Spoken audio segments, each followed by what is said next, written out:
Em tempos de reis soberbos e ameaças crescentes vindas de impérios poderosos, um homem foi escolhido para testemunhar a glória divina e anunciar tanto o juízo quanto a misericórdia do Senhor. Essa é a história extraordinária de Isaías, o profeta que contemplou a vinda do Messias. Isaías, o filme. Reino de Judá, localizado ao sul de Israel, cerca de 750 anos antes do nascimento de Jesus.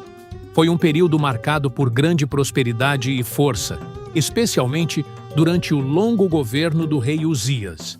Porém, apesar da aparente estabilidade, eram também dias em que a verdadeira devoção se perdia em meio à religiosidade vazia, à injustiça social e à ameaça crescente representada por grandes impérios estrangeiros, como o da Assíria.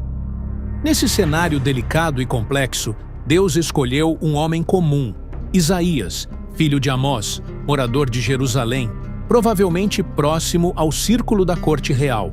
Naquele tempo, Uzias governava Judá havia mais de 5 décadas, trazendo riqueza econômica e fortalecimento militar ao reino. Contudo, à medida que seu poder aumentava, seu coração se enchia de orgulho, o que o levou inevitavelmente à ruína. Certo dia, em um gesto arrogante, Uzias entrou no templo do Senhor para queimar incenso no altar, tarefa que era exclusiva dos sacerdotes. Estes, alarmados, tentaram impedir o rei, avisando-o de que aquela função não lhe pertencia. Mas Uzias reagiu com raiva e, enquanto ainda expressava sua indignação no lugar sagrado, foi subitamente castigado por Deus. Uma mancha de lepra surgiu imediatamente em sua testa, diante dos sacerdotes que testemunharam aterrorizados aquele momento. Percebendo a gravidade da situação, os sacerdotes rapidamente o retiraram do templo, e o próprio Uzias fugiu dali, ciente de que a mão de Deus havia recaído sobre ele. A partir daquele dia, o rei viveu isolado, acometido pela lepra, impedido de voltar ao templo do Senhor. Seu filho, Jotão, assumiu o governo em seu lugar, e após algum tempo, Uzias morreu em meio a essas condições trágicas. Assim terminava um longo período de prosperidade aparente, marcado profundamente pelo orgulho e pelo julgamento divino. Com sua morte, encerrou-se uma era, enquanto no horizonte, a sombra ameaçadora da Assíria começava a ganhar força. E foi exatamente naquele ano, marcado por profunda crise nacional e espiritual, que Isaías teria um encontro marcante com Deus. Foi exatamente no ano em que o rei Uzias morreu que Isaías, provavelmente em busca de orientação divina, diante das incertezas daquela época turbulenta, dirigiu-se ao templo. Lá, na casa do Senhor, ele presenciou uma revelação espiritual profunda que transformaria sua vida para sempre. A visão que ele testemunhou foi tão impressionante que o próprio Isaías a descreveu com detalhes vívidos. Vi o Senhor assentado num trono alto e majestoso, e as bordas do seu manto preenchiam todo o templo. Acima dele estavam os serafins, seres celestiais, com 6 asas cada. 2 asas cobriam o rosto, 2 cobriam os pés, e com as outras 2 voavam. Eles proclamavam continuamente uns aos outros em alta voz: Santo, Santo, Santo é o Senhor dos exércitos, toda a terra está repleta de sua glória. As bases das portas estremeciam diante da força daquela proclamação, e o templo inteiro ficou tomado por uma densa fumaça.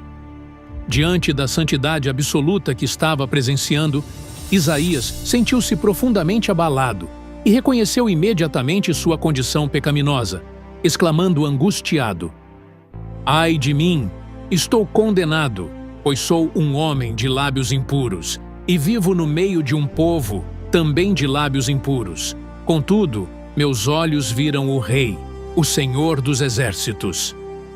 Nesse instante, um dos serafins voou rapidamente até Isaías, trazendo nas mãos uma brasa ardente, retirada do altar com uma tenaz. Ao tocar a brasa nos lábios do profeta, o serafim declarou: Veja, isto tocou seus lábios. Sua culpa foi removida, e seu pecado, perdoado. Após essa purificação, Isaías ouviu claramente a voz do Senhor, que procurava alguém disposto a levar sua mensagem. A quem enviarei? Quem irá por nós? Isaías, sem hesitação, respondeu prontamente: Eis-me aqui, envia-me a mim. O Senhor então entregou a Isaías sua missão específica, mas também o advertiu sobre as dificuldades que ele enfrentaria. Sua mensagem seria rejeitada por muitos. Vá e diga a este povo: ouçam bem, mas não compreendam. Vejam com atenção, mas não percebam. Torne insensível o coração desse povo. Faça com que seus ouvidos fiquem surdos e seus olhos cegos, para que não possam enxergar, ouvir, entender com o coração, nem se converter e ser curados. Perplexo diante dessa dura mensagem, Isaías perguntou ao Senhor até quando duraria essa resistência do povo. Deus respondeu-lhe, dizendo que essa situação permaneceria até que a terra fosse devastada pelo julgamento divino e seus habitantes fossem levados cativos. Ainda assim, restaria um pequeno grupo fiel, semelhante a um tronco de árvore cortado, que guarda em si a vida capaz de germinar novamente, uma semente santa, da qual brotaria uma esperança futura. Alguns anos após a morte do rei Uzias, seu neto Acás assumiu o trono de Judá. Diferente do avô em seus tempos de retidão, e também do seu pai Jotão, Acás era um rei incrédulo, que não depositava sua confiança no Senhor, e não demorou para enfrentar uma grande ameaça. Rezim, rei da Síria, e Peca, rei de Israel, também conhecido como Efraim, formaram uma aliança para invadir Judá e depor Acás, planejando colocar no poder um governante submisso aos seus interesses. Quando essa notícia chegou ao palácio, espalhou-se rapidamente. A Síria havia se unido a Efraim. O impacto foi devastador. Acás e todo o povo ficaram aterrorizados. Seus corações tremiam como árvores da floresta, agitadas por um vento forte. Diante do medo, a primeira reação do rei não foi buscar ao Senhor, mas procurar auxílio no poderoso e cruel império assírio, mesmo que isso significasse submeter-se como vassalo e pagar tributos pesados. Foi então que o Senhor enviou Isaías ao encontro de Acás. O profeta dirigiu-se ao aqueduto da piscina superior, onde o rei estava, levando consigo seu filho chamado Sear-Jazube, cujo nome significava: um remanescente voltará. Uma mensagem silenciosa, porém poderosa. Ali, diante do rei amedrontado, Isaías proclamou a palavra do Senhor. Permaneça firme, não tenha medo. Não se deixe abalar por esses dois pedaços de lenha fumegantes, Rezim e o filho de Remalias. Embora estejam furiosos, logo se apagarão. Eles tramaram mal contra você. Mas assim diz o Senhor: isso não acontecerá, não se concretizará. E se vocês não crerem, certamente não permanecerão de pé. Ao ver a incredulidade persistente do rei, o Senhor falou novamente por meio de Isaías, oferecendo uma chance de fortalecer sua fé. Peça ao seu Deus um sinal. Pode ser algo profundo como as sombras, ou elevado como os céus. Peça o que quiser. Mas Acás, com falsa religiosidade, recusou. Não pedirei um sinal. Não colocarei o Senhor à prova.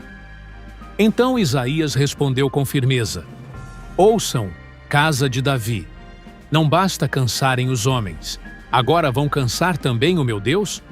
Pois o Senhor mesmo dará um sinal. Eis que a virgem conceberá e dará à luz um filho, e ele se chamará Emanuel.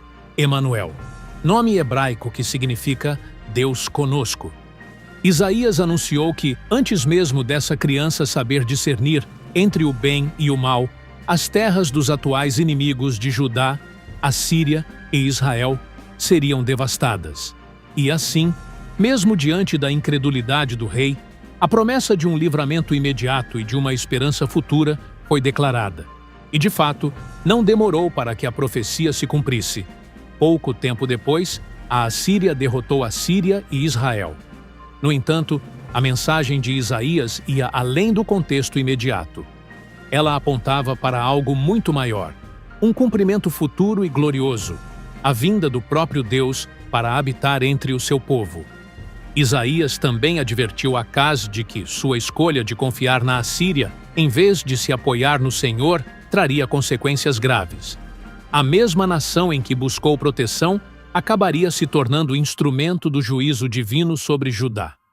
Mas mesmo em meio à escuridão, ao medo e ao castigo que se aproximava, Deus concedeu a Isaías vislumbres de esperança, promessas luminosas que anunciavam a chegada de um rei diferente, um governante de paz, justiça e salvação, a luz do Messias. Isaías declarou: "O povo que andava em trevas viu uma grande luz. Sobre os que habitavam na terra da sombra da morte, resplandeceu a luz, porque um menino nos nasceu, um filho nos foi dado, e o governo está sobre os seus ombros, e o seu nome será Maravilhoso Conselheiro, Deus Forte, Pai da Eternidade, Príncipe da Paz." O profeta também falou da origem e da natureza desse rei prometido. Do tronco de Jessé brotará um rebento, e das suas raízes surgirá um renovo. E sobre ele repousará o Espírito do Senhor, Espírito de sabedoria e entendimento, Espírito de conselho e fortaleza, Espírito de conhecimento e temor do Senhor. Assim, num tempo marcado pela incredulidade e pelo medo, Isaías não apenas confrontou os reis de sua geração com a verdade, mas semeou a promessa de um reino eterno. O próprio Deus viria para redimir seu povo. Os anos se passaram, e após o reinado infiel de Acaz, seu filho Ezequias subiu ao trono de Judá. Diferente de seu pai, Ezequias foi um rei justo diante do Senhor. Ele confiou plenamente em Deus, acabou com a idolatria e restaurou a adoração verdadeira no templo. No entanto, sua fé seria posta à prova de maneira intensa. No 14º ano do seu reinado, o temido Império Assírio, agora liderado por Senaqueribe, que já havia destruído o reino do norte, Israel, começou sua marcha contra Judá. Várias cidades fortificadas caíram diante do seu exército implacável, e logo Jerusalém foi cercada. Senaqueribe enviou seu comandante, o Rabsaces, que se apresentou diante dos muros com um discurso provocador, cheio de orgulho, zombaria e blasfêmia contra o Deus de Israel. Ele bradou: "Escutem as palavras do grande rei, o rei da Assíria. Não deixem Ezequias enganar vocês. Ele não poderá salvá-los. Não confiem quando ele disser que o Senhor livrará Jerusalém. Será que os deuses das outras nações salvaram seus povos das minhas mãos? Onde estão os deuses de Ramate, Arpade, Sefarvaim? O Deus de Samaria foi capaz de livrá-la? Quem é o Senhor para libertar vocês das minhas mãos? Rendam-se ao rei da Assíria e vivam em paz." Mas, por ordem do próprio Ezequias, o povo permaneceu em silêncio e não respondeu uma só palavra. Os mensageiros do rei, profundamente comovidos com aquelas blasfêmias, rasgaram suas vestes em sinal de lamento e foram imediatamente levar as notícias ao rei Ezequias. Ao ouvir as palavras terríveis proferidas pelo comandante assírio, o rei Ezequias ficou profundamente abalado. Em sinal de luto e humilhação, rasgou suas vestes, cobriu-se com pano de saco e dirigiu-se à casa do Senhor para buscar socorro. Em seguida, enviou seus oficiais de mais alta confiança e os principais sacerdotes, todos também vestidos com roupas de lamento, até o profeta Isaías, filho de Amós. A mensagem que Ezequias mandou ao profeta era carregada de angústia e súplica. Hoje é um dia de aflição, de repreensão e de vergonha. O inimigo veio para zombar do Deus vivo. Por favor, eleva tua oração por aqueles de nós que ainda restam. Isaías ouviu atentamente o recado enviado pelo rei e respondeu com uma palavra do Senhor: "Digam ao seu senhor: assim diz o Senhor, não tenha medo das palavras que você ouviu, com as quais os servos do rei da Assíria me blasfemaram. Eis que porei nele um espírito perturbador. Ele ouvirá um rumor, voltará para sua terra e ali será morto pela espada. Pouco tempo depois, o próprio Senaqueribe enviou uma carta a Ezequias, repetindo as ameaças e zombarias contra o Deus de Israel. Ao receber a carta, o rei subiu novamente ao templo. Lá, diante do Senhor, estendeu o pergaminho e orou intensamente, pedindo a Deus que livrasse o povo, não apenas por proteção, mas para que todas as nações da terra soubessem que somente o Senhor é Deus. Em resposta àquela oração sincera, Isaías enviou uma nova mensagem ao rei, mais extensa e cheia de autoridade. Disse ele: Assim diz o Senhor, o Deus de Israel: ouvi a tua oração sobre Senaqueribe, rei da Assíria. Portanto, assim diz o Senhor: ele não entrará nesta cidade, não lançará uma única flecha contra ela, não levantará escudo diante de seus muros, nem construirá rampas de ataque. Pelo caminho por onde veio, por esse mesmo caminho, ele voltará. E nesta cidade ele não entrará, diz o Senhor. Eu a defenderei e a salvarei, por amor de mim mesmo e por causa de Davi, meu servo. Foi então que Isaías também trouxe outra palavra do Senhor, desta vez pessoal ao rei. Põe tua casa em ordem, porque morrerás e não viverás. Ao ouvir isso, Ezequias voltou-se para Deus com profunda emoção. Chorando, orou: Ó Senhor, lembra-te de que tenho andado diante de ti com fidelidade, com um coração íntegro, e tenho feito o que é correto aos teus olhos. Deus ouviu. Antes que Isaías saísse completamente do palácio, o Senhor o mandou voltar com uma nova mensagem. Volta e diz a Ezequias, príncipe do meu povo: Assim diz o Senhor, o Deus de Davi, teu pai: ouvi tua oração e vi tuas lágrimas. Eis que eu te curarei. Daqui a 3 dias subirás à casa do Senhor. Acrescentarei mais 15 anos à tua vida, e também livrarei você e esta cidade das mãos do rei da Assíria. Protegerei esta cidade, por amor de mim mesmo e por causa do meu servo Davi.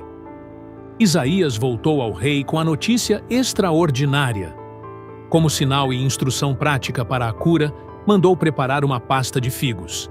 Eles aplicaram o emplastro sobre a ferida do rei, e Ezequias se recuperou.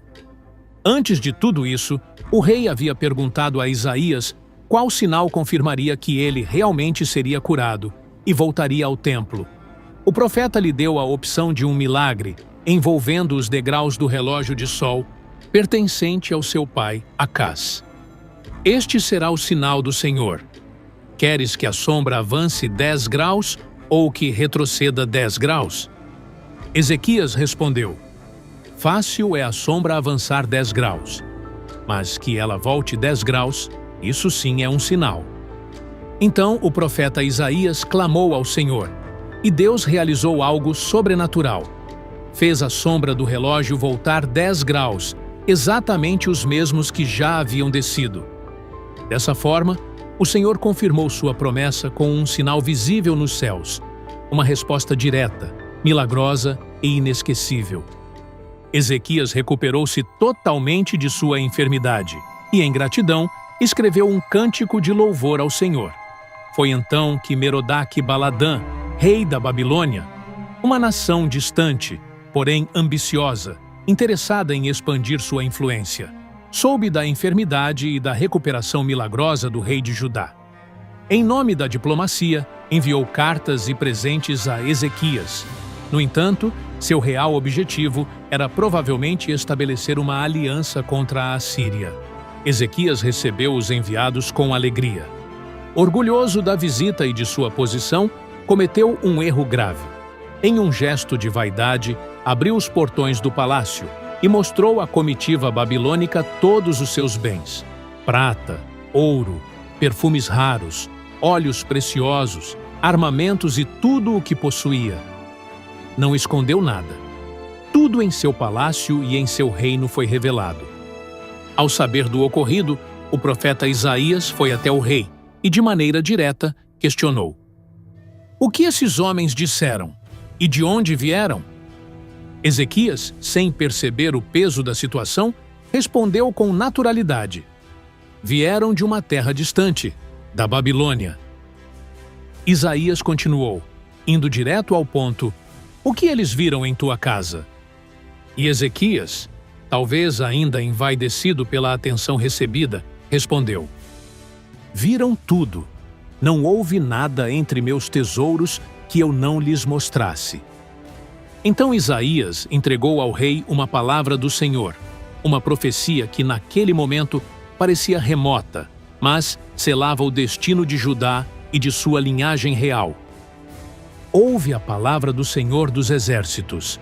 Dias virão em que tudo o que há em tua casa, tudo o que teus pais acumularam até hoje, será levado para a Babilônia. Nada ficará. Assim diz o Senhor, e até mesmo teus filhos, os que nascerem de ti, serão levados e servirão como eunucos no palácio do rei da Babilônia." Era o anúncio do exílio babilônico, terrível e inevitável. A exibição imprudente dos tesouros de Judá, motivada pelo orgulho de Ezequias, prenunciava o dia em que aqueles mesmos bens, junto com os descendentes do rei, seriam levados como despojos para uma terra estrangeira. Diante dessa profecia, Ezequias respondeu a Isaías: "A palavra do Senhor que falaste é boa." E talvez, em voz baixa, pensou consigo mesmo: "Pelo menos haverá paz e segurança nos meus dias." Assim, o rei se acomodou à tranquilidade de sua geração, sem perceber completamente a gravidade do que viria sobre seus filhos e o futuro do seu povo.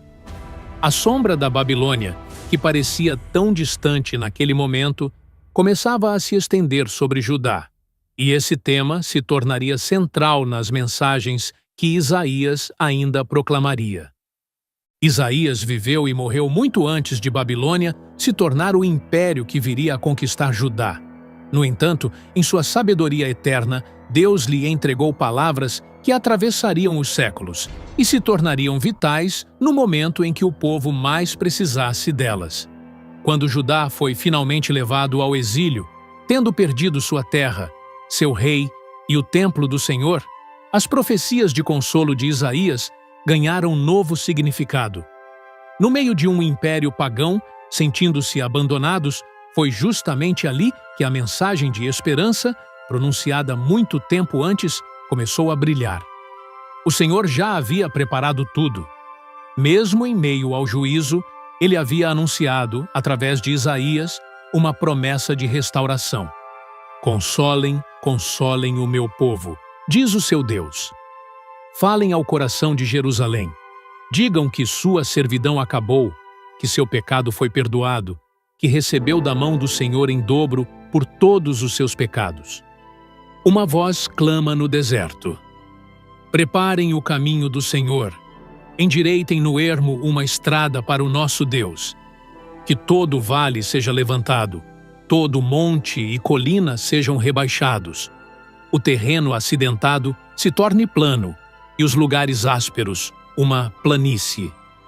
Então, a glória do Senhor será revelada, e toda a humanidade verá, pois a boca do Senhor o disse."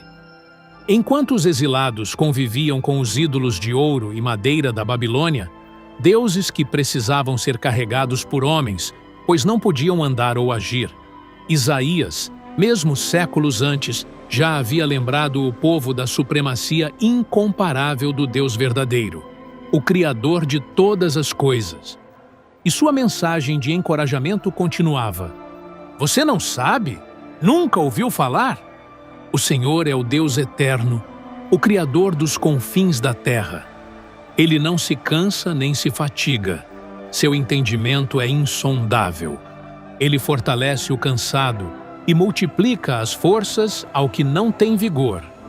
Até os jovens se cansam e tropeçam, mas os que esperam no Senhor renovam as suas forças. Voam alto como águias, correm e não se fatigam, caminham e não se cansam."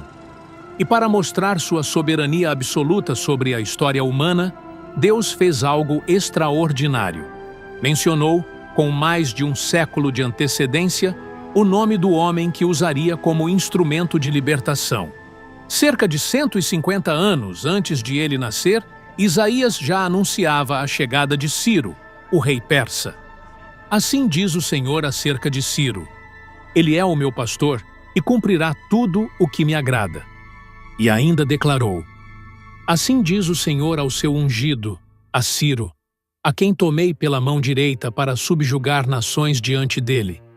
Irei adiante de ti, para que saibas que eu sou o Senhor, o Deus de Israel, que te chamo pelo nome.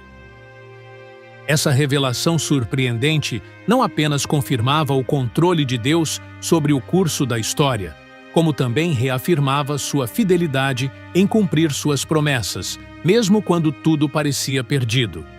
Mas entre todas as revelações contidas nos capítulos de consolo, a maior de todas não dizia respeito a Ciro, o libertador do exílio, e sim a uma figura ainda mais grandiosa e enigmática: o servo do Senhor. Isaías, por meio de cânticos e poesias proféticas, descreveu esse servo com detalhes surpreendentes: sua missão, seu caráter e o sofrimento que enfrentaria. Primeiro, Isaías revelou a missão do servo como alguém cheio do Espírito de Deus, escolhido e sustentado pelo próprio Senhor. Eis o meu servo, a quem sustento, o meu escolhido, em quem tenho prazer. Sobre ele pus o meu espírito, e ele trará justiça às nações. Não clamará, nem gritará, nem fará ouvir a sua voz nas praças. Não quebrará a cana já rachada, nem apagará a torcida que ainda fumega. Em fidelidade, trará à tona o juízo. Farei de ti luz para os gentios, para que abras os olhos dos cegos, libertes os presos da prisão e faças sair do cativeiro os que habitam nas trevas. Mas essa figura não seria recebida com honra. Isaías também viu que esse servo passaria por dor profunda e rejeição. O próprio servo falaria com palavras cheias de entrega. Ofereci minhas costas aos que me feriam, e o meu rosto àqueles que arrancavam minha barba. Não escondi meu rosto das afrontas, nem dos escarros. Então, em Isaías 53, o profeta revelou com riqueza de detalhes o sofrimento redentor do servo, séculos antes da vinda de Cristo. Ele descreveu como alguém desprezado, rejeitado, marcado pela dor e desprezo humano. Alguém de quem as pessoas desviavam o olhar, sem valor aos olhos do mundo, mas que carregava sobre si o sofrimento de todos. Certamente, ele tomou sobre si as nossas enfermidades e levou as nossas dores, e nós o consideramos castigado por Deus, ferido e oprimido. Mas ele foi ferido pelas nossas transgressões, moído pelas nossas iniquidades. O castigo que nos trouxe paz estava sobre ele, e pelas suas feridas fomos curados. Todos nós andávamos desgarrados como ovelhas. Cada um se desviava pelo seu próprio caminho, mas o Senhor fez cair sobre ele a iniquidade de todos nós. Ele foi oprimido e afligido, mas não abriu a boca. Como cordeiro foi levado ao matadouro, e como uma ovelha muda diante dos tosqueadores, não abriu a boca. Mesmo inocente, sem pecado ou mentira nos lábios, o Senhor decidiu esmagá-lo e fazê-lo sofrer. E foi por meio desse sofrimento voluntário que muitos seriam justificados. Ele verá o fruto do seu sofrimento e ficará satisfeito. Pelo seu conhecimento, o meu servo justo justificará a muitos, pois levará sobre si as suas iniquidades. Carregou os pecados de muitos e intercedeu pelos transgressores. E é com base nesse sacrifício impressionante que Isaías proclama o convite mais gracioso e libertador de todos: o chamado à salvação gratuita, dirigido a toda alma sedenta. No capítulo 55, Deus clama: ó, todos vocês que têm sede, venham às águas, e os que não têm dinheiro, venham, Comprem e comam. Venham, comprem vinho e leite sem dinheiro e sem custo. Inclinai os ouvidos e vinde a mim. Ouvi, e a vossa alma viverá. Buscai ao Senhor enquanto se pode achar. Invocai-o enquanto está perto. Deixe o ímpio o seu caminho, e o homem mau os seus pensamentos. Volte-se ao Senhor, que se compadecerá dele, e ao nosso Deus, pois é rico em perdoar. Esse chamado amoroso se estende a todos os que reconhecem sua necessidade espiritual. A salvação não se compra com obras nem com ouro, mas é oferecida gratuitamente àqueles que se arrependem e se voltam ao Senhor de todo o coração. Nos últimos capítulos do livro de Isaías, o profeta faz um forte apelo a uma vida que espelhe o caráter de Deus. Ele denuncia com firmeza a religiosidade vazia, cultos e rituais sem justiça, sem compaixão, sem coração. Deus declara que o jejum que lhe agrada não é apenas abstinência, mas ação. Libertar os oprimidos, dividir o pão com os famintos, dar abrigo aos necessitados. E quanto ao verdadeiro sábado, é honrado quando o povo deixa de buscar seus próprios interesses e passa a viver de acordo com a vontade do Senhor. A casa de Deus, diz Isaías, será chamada casa de oração para todos os povos, inclusive para os estrangeiros que se voltam ao Senhor e guardam sua aliança. O chamado é claro: viver com santidade real, prática, que reflita a natureza do próprio Deus. Depois desses apelos poderosos, Isaías eleva sua visão ainda mais, para o desfecho glorioso de toda a história. Deus revela, por meio do profeta, o destino eterno de sua obra redentora. Porque eis que eu crio novos céus e nova terra, e as lembranças do passado, dor, pecado e lágrimas, não mais virão à memória. Alegrem-se, regozijem-se para sempre por aquilo que eu criei, pois eis que trago júbilo a Jerusalém, alegria ao seu povo. Eu me alegrarei com Jerusalém e exultarei com meu povo. Nela nunca mais se ouvirá voz de pranto ou de clamor. Não haverá mais criança que viva apenas poucos dias, nem idoso que não complete sua vida. Construirão casas e nelas habitarão, plantarão vinhas e comerão dos seus frutos. O lobo e o cordeiro pastarão juntos, e o leão comerá palha como o boi. Ninguém fará mal, nem causará dano em todo o meu santo monte, diz o Senhor. Essa nova criação será eterna, inabalável. Assim como os novos céus e a nova terra que eu farei, estarão diante de mim para sempre, declara o Senhor. Assim também permanecerão a descendência e o nome de vocês. E de mês em mês, de sábado em sábado, toda a humanidade redimida virá adorar diante de mim. Que visão majestosa para concluir a missão de Isaías! Seu nome significa "O Senhor é salvação", e seu legado é imenso. Isaías nos deixou um vislumbre profundo da santidade absoluta de Deus, aquele clamor eterno, Santo, Santo, Santo, que o marcou para sempre.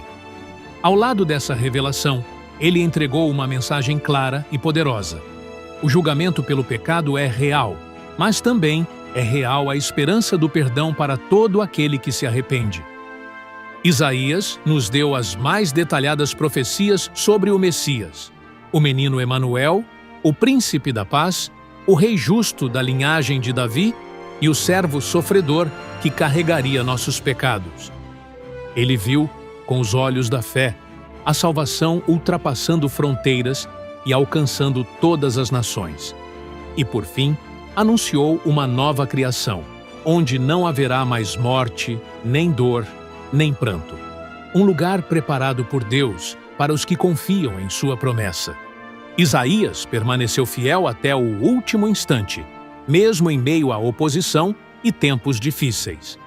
Embora as Escrituras não relatem sua morte, uma antiga tradição judaica afirma que, durante o reinado de Manassés, o profeta foi encerrado dentro de um tronco e cerrado ao meio. Tudo porque se recusou a calar a palavra de Deus.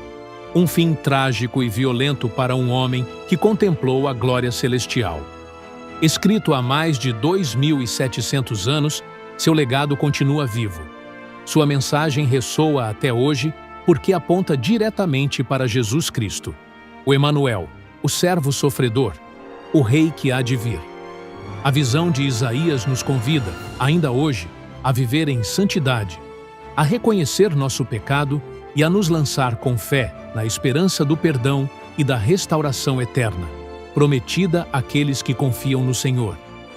Agradecemos profundamente por ter nos acompanhado nesta jornada através da vida e do ministério do profeta Isaías. Seu livro é, sem dúvida, uma mina inesgotável da revelação divina, um tesouro que continua a iluminar corações ao longo dos séculos. Se esta apresentação abençoou sua vida, convidamos você a curtir este conteúdo e compartilhá-lo com outras pessoas. E não se esqueça de se inscrever em nosso canal, para continuarmos juntos explorando as riquezas da Palavra de Deus. Que a visão do Deus Santo, justo e redentor, revelada através das palavras de Isaías, fortaleça sua fé e transforme sua caminhada diária. Que a paz de Cristo esteja com você. Amém.